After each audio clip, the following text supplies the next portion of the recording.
इतिहासाची साथ वाईटावर मात, भविष्याची आस, सत्याचा ध्यास. पाहत रहा राजमुद्रा न्यूज लाईव्ह.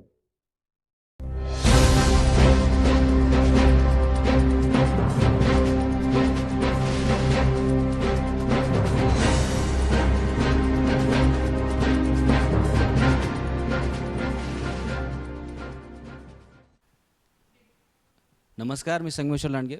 राजमुद्रा न्यूज लाईव्हच्या आरोग्यमुद्रा विशेष सत्रात आपल्या सर्वांचं मनपूर्वक स्वागत. आपण नांदेड जिल्ह्यासह मराठवाड्यातील आरोग्य क्षेत्रात उल्लेखनीय कार्य करणाऱ्या मान्यवरांना आरोग्यमुद्रा विशेष सत्रात निमंत्रित करतो. आपल्या व अनेक रुग्णांच्या मनातील प्रश्न आपण त्यांना विचारतो. आज आपण हृदयरोग हा विषय घेतलेला आहे. हृदयरोगामध्ये ज्यांनी गेल्या 15 वर्षापासून आरोग्य क्षेत्रात उल्लेखनीय कामगिरी केलेली आहे, आजपर्यंत 10,000 रुग्णांवर त्यांनी यशस्वी उपचार केलेले आहेत. यासोबत मागील कोरोना काळातही त्यांनी अनेक कोरोना रुग्णांची सेवा दिलेली आहे. यामुळे त्यांना कोरोना योद्धा तसेच आरोग्य क्षेत्रात तर उल्लेखनीय कार्य आहे, त्यासोबत सामाजिक क्षेत्रात त्यांचं उल्लेखनीय कार्य आहे. डॉक्टरांच्या पलीकडे त्यांची भूमिका असते. वेळोवेळी काउन्सिलिंग करणं, मार्गदर्शन करणं, त्यांना आवश्यक असणारी ट्रीटमेंट, त्यांना आवश्यक असणारं ब्लड, त्यांना आवश्यक असणारी सगळी काही जी काही माहिती आहे ते वेळोवेळी त्यांना काउन्सिलिंगच्या माध्यमातून असेल नेहमी मदत करताना दिसून येतात. त्यामुळे त्यांना महाराष्ट्रभूषणही पुरस्कार मिळालेला आहे. वेदस्पर्श हे नाव आता सर्वपरिचित झालेलं आहे. ज्यांचं नांदेडसह मराठवाड्यात हृदयरोगामध्ये उल्लेखनीय असं सर्वात प्रथम नाव येतं, असे वेदस्पर्श हृदयरोग निवारण केंद्राचे संचालक डॉक्टर सुजित येवलेकर आज आपल्याशी हितगुज करणार आहेत. सर, आपलं आरोग्यमुद्रा या विशेष सत्रात मनपूर्वक स्वागत. नमस्कार सर, आम्हाला सर्वप्रथम जाणून घेण्यासाठी उत्सुकता आहे, हृदयरोग झाला म्हणजे नेमकं ते कसं समजायचं किंवा त्याची मुख्य कारणे काय आहेत? WHOने एक साधारण सांगितलेलं आहे की ज्या मसल्सला किंवा हृदयाला जेवढी मागणी रक्ताची आहे तेवढा पुरवठा होणं अतिशय गरजेचं आहे. मागणी आणि पुरवठ्यामध्ये जर तफावत असेल त्यालाच आपण imbalance between requirement and supply आणि रिक्वायरमेंटमध्ये जर इम्बॅलेन्स असेल तर त्याला हृदयरोग इतकी साधारण डेफिनेशन करून ठेवलेली आहे. मग त्या डेफिनेशनच्या आधारावर जर पेशंटला चालताना दम लागत असेल, धाप लागत असेल किंवा मग ट्रेडमिलवर चालताना त्याचं कमी मिनटामध्ये तो थकत असेल, दमत असेल किंवा छाती धडधड होत असेल किंवा पायावर सूज असेल किंवा त्याला उच्च रक्तदाब असेल तर आपण म्हणू शकतो की त्याला हृदयरोग आहे. सर, आता आम्हाला लक्षात आलं की बा हृदयरोग झाल्यावर नेमकं काय होते, परंतु सर हृदयरोग झालाच तर त्यावर नेमकं उपचार पद्धती कशी केली जाते? आता कन्व्हेन्शियल जे ट्रीटमेंट आहे हृदयरोगामध्ये की सुरुवातीला आपण 2D इको करतो. इको झाल्यानंतर जर पेशंटला जास्त त्रास असेल तर डॉक्टर अँजिओग्राफी करायला सांगतात. अँजिओग्राफी झाल्यावर अँजिओप्लास्टी किंवा बायपास केली जाते. अँजिओप्लास्टीमध्ये 1 किंवा 2 स्टेंट टाकले जातात. स्टेंट टाकून जो ब्लॉकेजेस पुढं आलेले आहेत त्या ब्लॉकेजेसला स्टेंटनी फुगून रस्ता मोठा केला जातो, जेणेकरून पेशंटला पुढे दम लागू नये किंवा धाप लागू नये, जेणेकरून पेशंटला हार्ट अटॅक येऊ नये. ही झाली अँजिओप्लास्टी. अँजिओ म्हणजे रक्तवाहिनी आणि प्लास्टी म्हणजे बलून. रक्तवाहिनीमध्ये बलून टाकणे म्हणजे अँजिओप्लास्टी. दुसरं काय आहे की बायपास शस्त्रक्रियामध्ये 2 किंवा 3 पेक्षा जर जास्त ब्लॉकेजेस असतील त्यावेळेस काय केलं जातं की आपल्या हातातली किंवा पायातली एक रक्तवाहिनी काढल्या जाते, त्याला आपण आर्टरी म्हणतो, आणि ती ग्राफ्ट करून ब्लॉक झालेल्या रक्तवाहिनीच्या बाजूला बायपास केला जातो. जसं आता नांदेडला बायपास आहे तर बाजूने रस्ता टाकणे म्हणजे बायपास. मग त्याचाच अर्थ बायपास शस्त्रक्रिया, नवीन मार्ग टाकणे. याचा अर्थ जुना मार्ग दुरुस्त केला जात नाही. जुना जो ब्लॉक आहे तो तसाच हृदयामध्ये आहे, त्याला कोणीही हात लावत नाही. आपल्या हातातली किंवा पायातली रक्तवाहिनी काढून बाजूने ग्राफ्टिंग करणे म्हणजे बायपास शस्त्रक्रिया आहे. यामध्ये पेशंटला 2 पेक्षा जास्त 3-4 ब्लॉकेजेस असतील किंवा 100% ऑक्सिजन असेल किंवा पेशंटला अँजिओप्लास्टी होत नसेल तर मग त्यावेळेस बायपास हा पर्याय दिला जातो. ह्या 2 ट्रीटमेंटनंतर मात्र रक्त पातळ करणाऱ्या गोळ्या असतील, चरबी पातळ करणाऱ्या गोळ्या असतील किंवा हृदयाचे ठोके नॉर्मल ठेवणाऱ्या गोळ्या, आम्लपित्ताच्या गोळ्या, उच्च रक्तदाबाच्या आणि शुगरच्या जे काही असतील त्या गोळ्या चालू ठेवून पेशंट हा आरामात जीवन जगू शकतो. या पद्धतीची उपचार पद्धती आहे. सर, आपण महत्त्वाची माहिती या ठिकाणी दिलेली आहे. परंतु सर, ज्यांना अँजिओप्लास्टी झाली, ज्या रुग्णाची अँजिओप्लास्टी झाली किंवा बायपास झालं, त्यांनी पुढील काळजी कशी घ्यावी किंवा त्यांचं दैनंदिन रुटीन कसं असावं? खूप चांगला प्रश्न विचारला आहे तुम्ही. विषय असा आहे की बाबा माझी कोणत्याही रुग्णाची अँजिओप्लास्टी झाली किंवा बायपास झाली तर अँजिओप्लास्टी बायपास झाली याचा हा सगळ्यात मोठा पुरावा आहे की सदरील रुग्णाची लाईफस्टाईल जी आहे ते मॉडिफिकेशन नाही आहे. त्याची लाईफस्टाईल डिसमॅनेजमेंट आहे किंवा तो व्यवस्थित लाईफस्टाईल जगत नाही आहे. त्यानंतर त्याची सेडेंटरी लाईफस्टाईल आहे किंवा स्ट्रेस फॅक्टर आहे किंवा कुठली तरी त्याला फॅमिली हिस्ट्री आहे. फॅमिली हिस्ट्री असल्यामुळे ही हृदयरोग होतो. त्यानंतर जे आहे पुढे लॅक ऑफ एक्सरसाइज म्हणजे व्यायामाचा अभाव आहे, हे सगळं पेशंटला सुधारावं लागेल. अँजिओप्लास्टी बायपास झाली म्हणजे जामिनावर सुटका आहे, निर्दोष मुक्तता नाही. मग आता काय करायचे, परत हार्ट अटॅक येऊ शकतो, परत अँजिओप्लास्टी किंवा बायपास करण्याची वेळ येऊ शकते. भारतामध्ये किंवा जगामध्ये जेवढे काही ऑपरेशन्स होतात अँजिओप्लास्टी बायपास, त्यामधल्या 30 ते 40% रुग्णांना रिकरन्स येतो, म्हणजे परत हार्ट अटॅक येतो. त्यांना रिव्हॅस्क्युलरायझेशन सांगितलं जातं, म्हणजे त्याला परत शस्त्रक्रिया डॉक्टरांनी सांगितलेली असते. त्यासाठी त्यांना रिपीट अँजिओग्राफी करण्याची वेळ येते. अँजिओग्राफी रिपीट केल्यामुळे डॉक्टर पुढे अँजिओप्लास्टी किंवा बायपास पण सांगू शकतात. त्यामुळे जर कुणाला गैरसमज असेल की माझी प्लास्टी झाली किंवा माझी बायपास झाली म्हणजे मी हृदयरोगातून सुटलो, तसं अजिबात नाही. सुतळी बॉम्ब तुमच्या हृदयातच आहे, तो कधीही फुटू शकतो. त्यामुळे तुम्हाला सगळ्यांना कळकळीची विनंती आहे की तुम्ही लाईफस्टाईल मॉडिफिकेशन करणं अतिशय गरजेचं आहे. कसं आहे मित्रांनो, की हा हृदयरोग जो आहे तो मेटाबॉलिक सिंड्रोम आहे. चयापचयातील बिघाड्यामुळे होणाऱ्या आजारांमध्ये हृदयरोग आणि उच्च रक्तदाब आणि मधुमेह मोडतो. जर तुमचं पचन चांगलं नसेल तर तुमचं अन्न नाही पचणार, आणि अन्नच नाही पचलं तर शुद्ध रक्त आणि शुद्ध रस तयार नाही होणार. मग रस आणि रक्त जर स्वच्छ तयार नाही झालं तर हळूहळू काय होणार, रक्तामध्ये चरबी वाढणार. वाढलेली चरबी रक्तवाहिन्यामध्ये जाऊन साचणार, साचल्यानंतर ब्लॉकेजेस होणार आणि पुढं आपण ऑपरेशन करतोय. म्हणजे रक्तवाहिन्या काय होत आहे, बिमार पडत आहे. मात्र रक्तवाहिन्या खराब होण्याला हृदय जबाबदार आहे का, तर अजिबात नाही. रक्तवाहिन्या खराब होण्यासाठी स्वतः रक्तवाहिन्या जबाबदार आहेत का, अजिबात नाही. मग रक्तवाहिन्याही जबाबदार नाहीत, हृदय पण जबाबदार नाही, तर मग नेमकं कोण जबाबदार आहे, तर याचं उत्तर असं मिळतं की धावणारं दूषित रक्त जबाबदार आहे, ज्यामध्ये कोलेस्ट्रॉलचे तुकडे आहेत. कोलेस्ट्रॉल आहे, फॅट आहे, ट्रायग्लिसराईड आहे किंवा मीठ आहे, ज्याला आपण सोडियम म्हणतो, नको तो कचरा आहे. तर हे सगळं कशामुळे होतं, अग्निमांद्यामुळे होतं. ज्या रुग्णाचं अग्निमांद्य आहे, ज्यांना अन्न नीट पचत नाही, हळूहळू त्याला गॅसेस होतं, ॲसिडिटी होतं, हळूहळू त्याच्या चालताना दम लागायला लागतो, हळूहळू तो रुग्ण डायबिटीसकडे येतो किंवा मग तो उच्च रक्तदाबाकडे जातो आणि मग आपल्याला हृदयरोगाकडे तो कलताना दिसतो. तर शक्यतो हृदयरोग होण्यासाठी 1 किंवा 2 वर्ष लागत नाहीत, 5ही वर्ष लागत नाहीत. हृदयरोग होण्यासाठी 7 ते 8 वर्ष लागतात कमीत कमी. हा त्याचा पिरियड आहे. मग जर तुमची धकाधकीची जीवनशैली असेल, मानसिक ताणतणाव असेल, त्यामुळे हृदयाच्या मांसपेशी कमकुवत होतात आणि हळूहळू आपण हृदयरोगाकडे जातो. तर यामधून सुटका करायचं असेल तर आपल्याला पहिल्या दिवशीपासूनच सुधारणा करावी लागेल. म्हणजे तुमचं काय जेवणाची वेळ असेल ती तुम्ही एक ठरवून घ्या की बाबा मला कधी खायचं आहे. मग जे काही तुम्हाला जास्त भूक लागत असेल त्याच वेळेमध्ये तुम्ही 9 ते 10च्या मध्ये सकाळी पोटभर जेवण करून घ्या. दुपारी तुम्ही काही खाऊ नका. फारच भूक लागली तर तुम्ही फळ किंवा थोडासा ताक घेऊ शकता. आणि संध्याकाळी सूर्यास्तानंतर लागलीच 5-10 मिनटामध्ये किंवा 1 तासाच्या आत सूर्यास्तानंतर, म्हणजे संध्याकाळी 7-7:30च्या आत तुमचं संध्याकाळचं जेवण झालं पाहिजे. आणि दुसरी महत्त्वाची गोष्ट, ज्याला ज्याला हृदय आहे आणि ज्याचं ज्याचं हृदय चालू आहे यांच्यासाठी आहे बरं का, ती म्हणजे की बाबा रात्रीचं झोपेचं आणि जेवणाचं जे अंतर आहे ते 3 तासाचं हवं. जर जेवणानंतर तुम्ही 3 तासानंतर झोपत असाल तरच ते चांगलं आहे. नाहीतर तुम्ही म्हणसाल सर मी रात्री 11ला जेवतो, 12ला जेवतो आणि मग लगेच झोपतो आणि सकाळी कामाला जातो, असं अजिबात करू नका. त्यामुळे भारतामध्ये दर तासाला 91 ते 100 रुग्ण हार्ट अटॅकने दगावण्याचं प्रमाण आहे. आणि आता जे डायबिटीज आहे, मधुमेहाची जागतिक राजधानी हा आपला भारत झालेला आहे. आणि ज्या अर्थी मधुमेह आहे त्याला लागून हृदयरोग होणारच आहे, ते काय टळणार नाही. म्हणजे तारीख फिक्स आहे डायबिटीजच्या रुग्णांची की मला हृदयरोग होणार आहे, मात्र त्याचा वेळ माहीत नाही कधी होणार आहे. त्यामुळे डायबिटीज असेल, उच्च रक्तदाब असेल किंवा ज्याचं वजन जास्त वाढलेलं असेल, हे रुग्ण जे आहेत अतिशय जवळचे रुग्ण आहेत ज्यांना हृदयरोग होणार आहे, आता होऊ शकतो. त्यामुळे ही काळजी घेणं अतिशय गरजेचं आहे असं मला वाटतं. सर, आपण सविस्तर असं उपाययोजना तर सांगितलेल्या आहेत. आपण गेल्या 15 वर्षापासून अनेक रुग्णांना आपण निरोगी केलेलं आहे. नेमकं वेदस्पर्शाची जी आपली उपचार पद्धती आहे, हृदय पुनर्वसन चिकित्सा जी आहे ना, ती कशी लाभदायक ठरते या रुग्णांना? हां, हृदय पुनर्वसन चिकित्सा म्हणजे CNIT, cardiac non invasive interventional therapy, याचा आपण भारत सरकारकडून कॉपीराईट्स घेतलेला आहे 2016मध्ये. त्यापासून आपण ही चिकित्सा करतो. आज आपल्याकडे 15 ते 20 हजार रुग्ण बरे झालेले आहेत. यामध्ये आम्ही काय करतो तर एक छोटासा भूकंप आला म्हणजे हार्ट अटॅक येऊन गेला. मग असा जर भूकंप आलेल्या क्षेत्रामध्ये जर पुनर्वसन आपण केलं आणि परत हार्ट अटॅक येणार नाही याची काळजी घेण्यासाठी ही चिकित्सा आहे.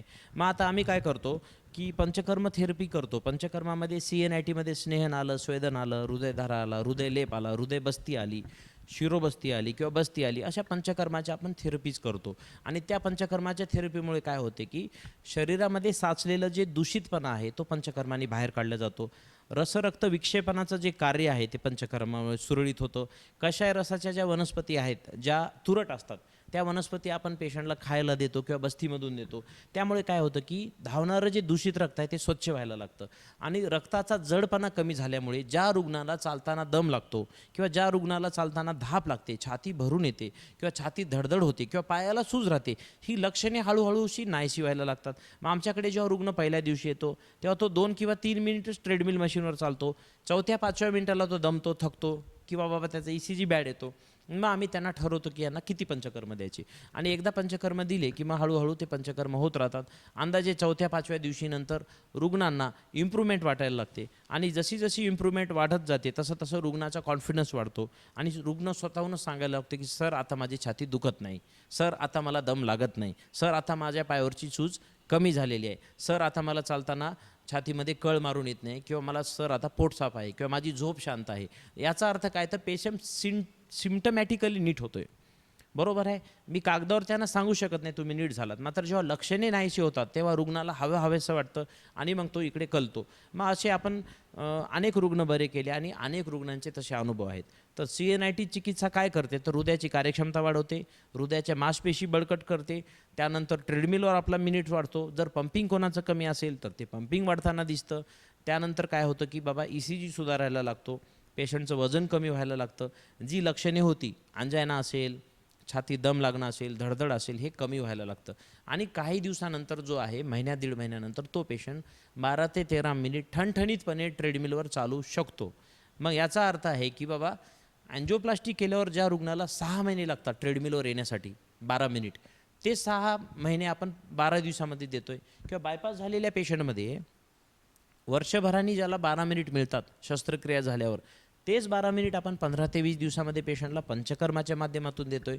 मग ही चिकित्सा करण्यासाठी आम्ही अनेक रिसर्च केले, अनेक पेशंट बोलवले आणि हळूहळू हे आम्हाला सिद्ध व्हायला लागलं. जसं जसं सिद्ध व्हायला लागलं तसं आम्ही कॉपीराईट्स घेतले भारत सरकारकडून आणि या आधारावर आम्ही आज ट्रीटमेंट करत आहोत.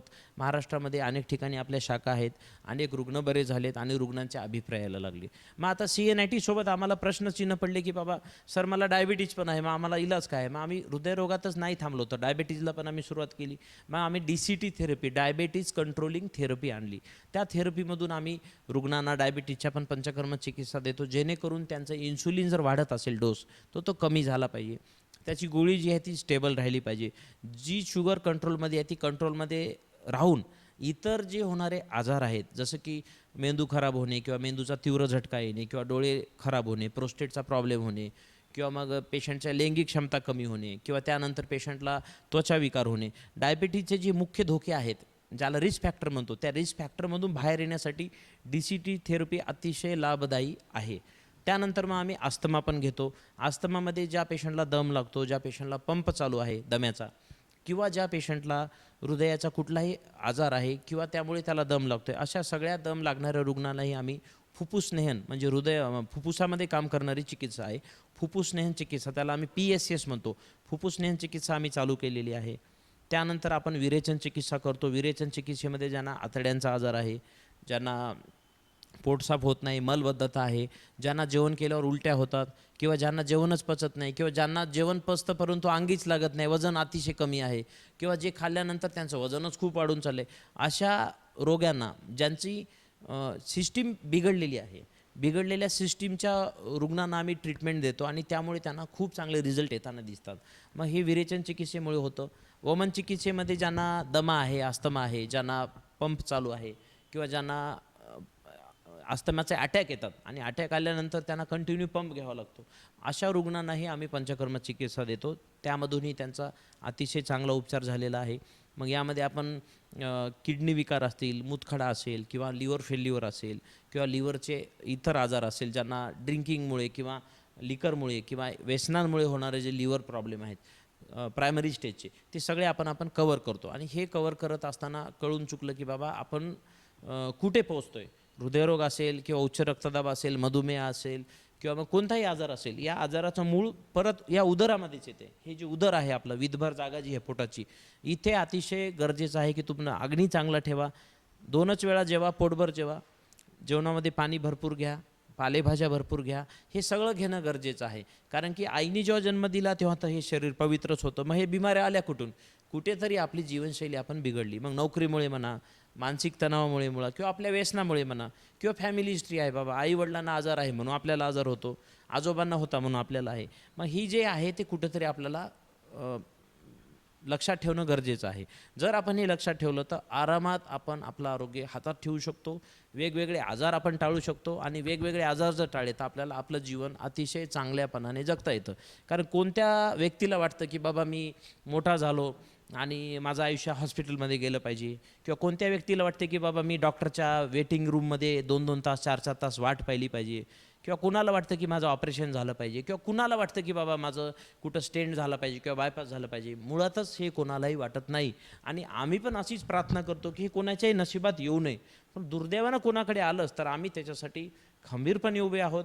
आपला उपचार कसा करावा, आपल्याला इलाज काय द्यावा, कोणती गोळी खावी, कोणती गोळी खाऊ नये, काय चुकीचं आहे, काय चांगलं आहे, याचा सल्ला आम्ही अतिशय योग्य पद्धतीने देतो. आपली टीम आहे, ती टीम यासाठी काम करते.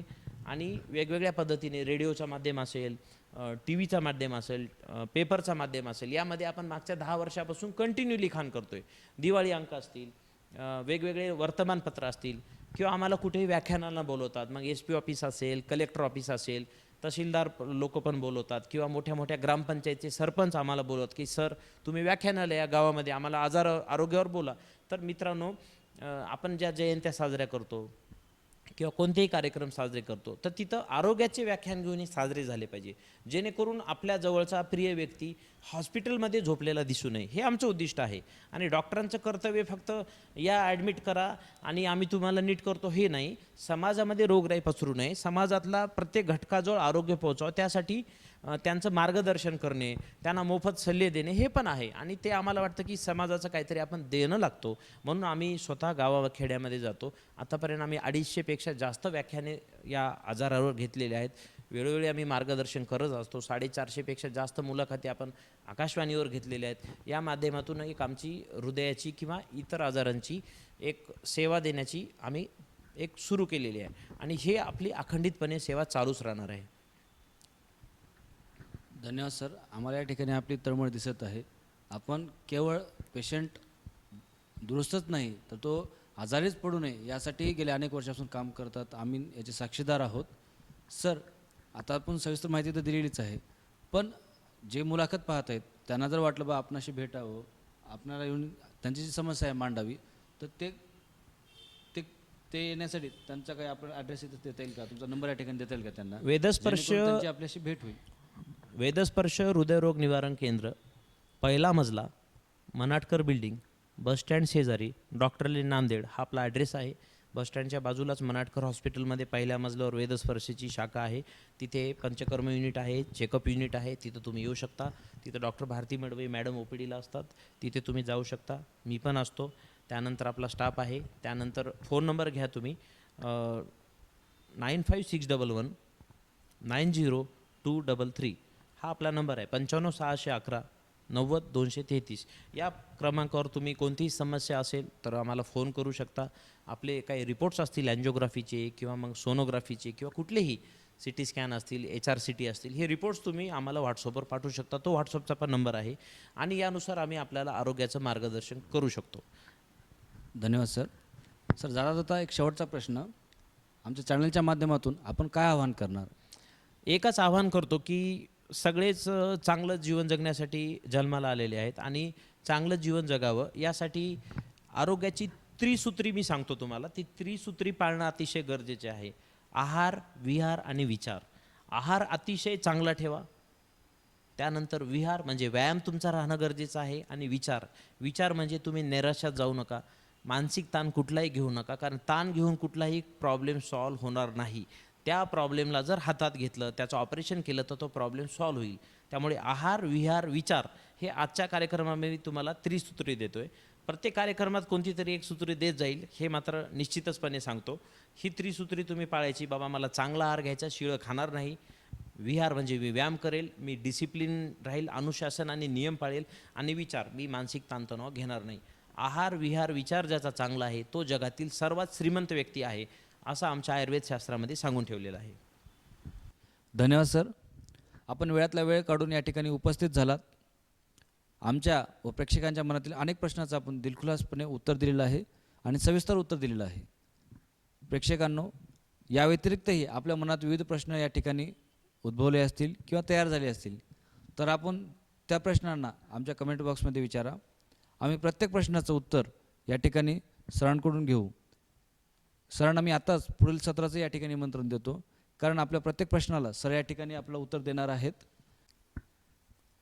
आरोग्यमुद्रा या विषय सत्रात आपण नांदेडसह मराठवाड्यात ज्याचं उल्लेखनीय कार्य आहे अशा तज्ज्ञ मान्यवरांना या ठिकाणी आपण निमंत्रित करतो आणि त्यांना आपण बोलतो करतो. वेगवेगळ्या आजाराची माहिती आम्ही आपल्यापर्यंत पोहोचवत असतो. तर पाहत राहा आरोग्यमुद्रा या विषय सत्र.